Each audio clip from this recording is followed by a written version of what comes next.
India, சீனா, Pakistan, Malaysia போன்ற நட்பு நாடுகளுக்கு ஹோர்முஸ் நீரிணை வழியாக பாதுகாப்பான பயணத்தை ஈரான் அனுமதிக்கிறது. தற்போது தடை செய்யப்பட்ட முக்கிய எண்ணெய் வழித்தடத்திற்கு புதிய கட்டணங்கள் விதிக்க ஈரான் பரிசீலித்து வருகிறது. Iran allows friendly nations like India, China, Pakistan, Malaysia safe passage through the Strait of Hormuz. Iran is now considering new transit fees for the critical blockaded oil route. ஏவுகணை தளங்கள் மற்றும் வான் பாதுகாப்பு அமைப்புகளை அழிக்கும் நோக்கில் இஸ்ரேலிய ராணுவம் கடந்த 24 மணி நேரத்தில் ஈரான் மீது, குறிப்பாக தெஹ்ரான், பார்ச்சின், கெர்மான், அராக் உள்ளிட்ட 130 இலக்குகளில் மிகப்பெரிய வான்வழி தாக்குதல்களை நடத்தியுள்ளது. The Israeli military launched massive airstrikes on 130 Iranian targets in the last 24 hours, including Tehran, Parchin, Kerman, Arak, to destroy missile sites and air defenses. சர்வதேச வர்த்தகத்திற்கு நேரடி அச்சுறுத்தலாக கருதப்படும் ஆயுதங்களை தயாரித்து வந்த கரச் நகரில் உள்ள ஏவுகணை உற்பத்தி ஆலையின் மீது துல்லியமான தாக்குதல் நடத்தப்பட்டதாக அமெரிக்க மத்திய கட்டளை பிரிவு உறுதிப்படுத்தியுள்ளது. U.S. Central Command confirmed a precision strike on a ballistic missile production facility in Karaj that was assembling weapons deemed a direct threat to international trade. Hormuz நீரிணையை மீண்டும் திறப்பதற்காக ஈரானிய அதிவேக தாக்குதல் படகுகள் மற்றும் ஆளில்லா விமானங்களை வேட்டையாடி அழிக்க அமெரிக்க போர் விமானங்கள் மற்றும் அப்பாச்சி ஹெலிகாப்டர்கள் நிறுத்தப்பட்டுள்ளன. U.S. Warthogs and Apache helicopters are actively deployed to hunt and destroy Iranian fast attack watercraft and one-way drones to reopen the Strait of Hormuz. Hormuz நீரிணையை மீண்டும் திறக்க கட்டாயப்படுத்தும் நோக்கில் ஈரானின் கார்க் தீவு எண்ணெய் முனையத்தை ஆக்கிரமிக்க அல்லது முற்றுகையிட அமெரிக்கா ஒரு ஆபத்தான திட்டத்தை பரிசீலிப்பதாக தகவல்கள் தெரிவிக்கின்றன. Reports indicate the U.S. is considering a risky plan to occupy or blockade Iran's Kharg Island oil terminal to force the reopening of the Strait of Hormuz. ஈரானின் பதிலடி தாக்குதல்களை எதிர்கொள்ளவும் மூடப்பட்ட ஹார்முஸ் நீரிணையை மீண்டும் திறக்கவும் பென்டகன் 2500 கடற்படை வீரர்களையும் USS பாக்சர் கப்பல் உட்பட 3 போர்க்கப்பல்களையும் மேற்கு ஆசியாவிற்கு அனுப்புகிறது. The Pentagon is deploying 2,500 Marines and 3 warships, including the USS Boxer, to the West Asia to counter Iranian retaliatory strikes and reopen the closed Strait of Hormuz. குவைத்தில் உள்ள மினா அல் அஹ்மதி சுத்திகரிப்பு நிலையத்தின் மீது வெள்ளிக்கிழமை அதிகாலை ஈரானின் ட்ரோன்கள் 2 கட்டங்களாக தாக்குதல் நடத்தின. இந்த தாக்குதலால் மேற்கு ஆசியாவின் மிகப்பெரிய எண்ணெய் சுத்திகரிப்பு மையங்களில் ஒன்றில் பெரும் தீ விபத்து ஏற்பட்டுள்ளது. 2 waves of Iranian drones struck the Mina al-Ahmadi refinery in Kuwait early Friday, sparking major fires at one of West Asia's largest processing sites. ஈரானின் ராணுவ செய்தி தொடர்பாளர் ஜெனரல் அபோல்ஃபசல் ஷேகர்ச்சி உலகெங்கிலும் உள்ள பூங்காக்கள், பொழுதுபோக்கு பகுதிகள் மற்றும் சுற்றுலா தலங்கள் இனி ஈரானின் எதிரிகளுக்கு பாதுகாப்பானதாக இருக்காது என்று எச்சரித்துள்ளார். Iran's military spokesman, General Abolfazl Shekarchi, warned that parks, recreational areas and tourist destinations worldwide will no longer be safe for Iran's enemies.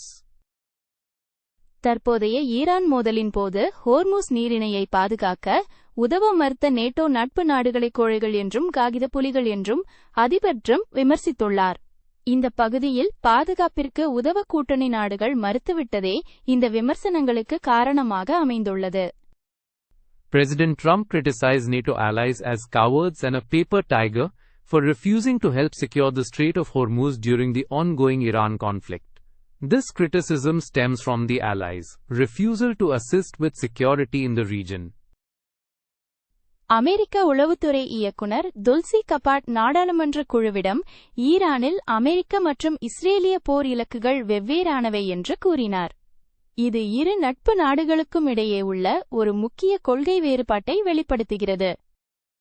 U.S. Intelligence Director Tulsi Gabbard told a congressional committee that American and Israeli war goals in Iran are not the same, revealing a strategic split between the two allies. உலகளாவிய வர்த்தகத்தை பாதுகாக்க ஈரானின் ஏவுகணைகள் மற்றும் கடற்படை கப்பல்களை அழிக்க America இலக்கு கொண்டுள்ளது என்றும், அதே நேரத்தில் இஸ்ரேல் ஈரானிய அரசாங்கத்தின் உயர்மட்ட தலைவர்களை ஒழிக்கும் தாக்குதல்களில் கவனம் செலுத்துகிறது என்றும் துல்சி கபாட் மேலும் கூறினார். Tulsi Gabbard added that the US aims to destroy Iran's missiles and naval ships to protect global trade, while Israel focuses on strikes to eliminate the Iranian government's top leaders.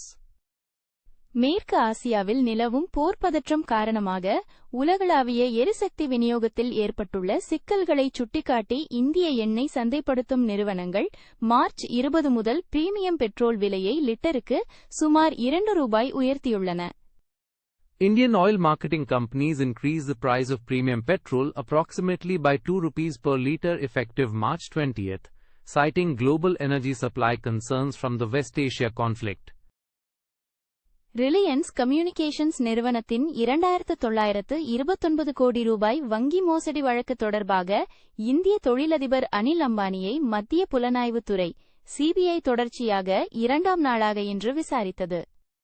Indian industrialist Anil Ambani was questioned by the CBI for a second consecutive day regarding a ₹2,929 crore bank fraud case involving Reliance Communications. மேற்கு ஆசிய போரில் பதற்றத்தை தணிக்க கோரி இந்திய பிரதமர் Modi Bahrain மன்னர் மற்றும் பிரான்ஸ் அதிபருடன் தொலைபேசியில் உரையாடினார். Indian Prime Minister Modi spoke with the King of Bahrain and the President of France calling for de-escalation in the West Asia war.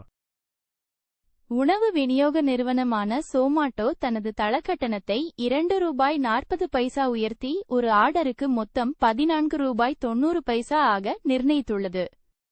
Food delivery giant Zomato increased its platform fee by ₹2.40, bringing the total to ₹14.90 per order. PSE Sensex 325 புள்ளிகள் 0.44 விழுக்காடு உயர்ந்து 74,532 இல் நிறைவடைந்தது. NSE Nifty 50 புள்ளிகள் 0.49 விழுக்காடு அதிகரித்து 23,114 இல் முடிந்தது. BSE Sensex rose 325 points, 0.44%, to close at 74,532. NSE Nifty 50 gained 112 points, 0.49%, to finish at 23,114. Tamil Nadu இந்தியாவில் ஜவுளி ஏற்றுமதியில் முதன்மையான மாநிலமாக மார்ச் 19 அன்று அங்கீகரிக்கப்பட்டது. இந்த நிதியாண்டில் ஏற்றுமதி சுமார் $8 பில்லியன் எட்டியுள்ளது. Tamil Nadu was recognized as India's top state for textile exports on March 19, with shipments reaching nearly $8 billion for the fiscal year. இந்திய தொல்லியல் துறையானது தமிழ்நாட்டில் உள்ள 8 பாரம்பரிய சின்னங்களில் புதிய அகழ்வாராய்ச்சிகளுக்கு அதிகாரப்பூர்வமாக ஒப்புதல் அளித்துள்ளது. இது மாநிலத்தின் வரலாற்று ஆராய்ச்சி மற்றும் பாதுகாப்பு முயற்சிகளை மேம்படுத்தும். The Archaeological Survey of India has officially approved new excavations at 8 heritage sites across Tamil Nadu, advancing the state's historical research and conservation efforts. திமுக தனது 2026 சட்டமன்ற தேர்தல் அறிக்கையை உருவாக்க மக்களிடமிருந்து கருத்துக்களை பெற ஒரு செயற்கை நுண்ணறிவு AI மூலம் இயங்கும் இணையதளத்தை அறிமுகப்படுத்தியுள்ளது. இதன் மூலம் குடிமக்கள் டிஜிட்டல் பங்கேற்பு மூலம் கட்சியின் கொள்கைகளை வடிவமைக்க உதவுவார்கள். The DMK launched an AI-powered portal to crowdsource public input, ensuring citizens help shape the party's official 2026 Assembly election manifesto through digital participation.